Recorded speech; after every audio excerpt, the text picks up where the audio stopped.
Taloja MIDC क्षेत्रातील औद्योगिक युनिट्सनी गैरकायदेशीर आणि आर्थिकदृष्ट्या अडचणी आणणाऱ्या दुहेरी कर आकारणी विरोधात तीव्र नाराजी व्यक्त केली आहे।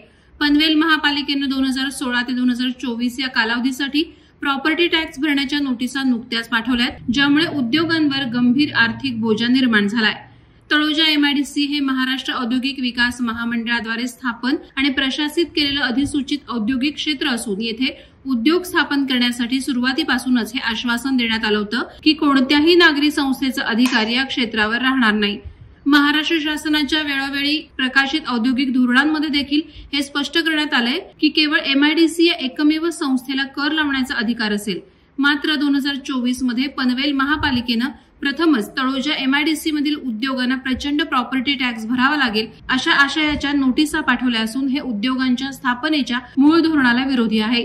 यात आणखी चिंता वाढवणारी बाब म्हणजे पनवेल महापालिकेचे वसुली अधिकारी अनेक औद्योगिक भूखंड धारकांना भेट देऊन मालमत्ता जप्त करण्याच्या नोटिसा देत आहेत।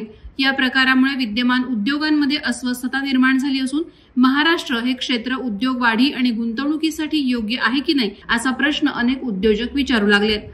वादळवारा लाईव्हसाठी न्यूज ब्युरो पनवेल।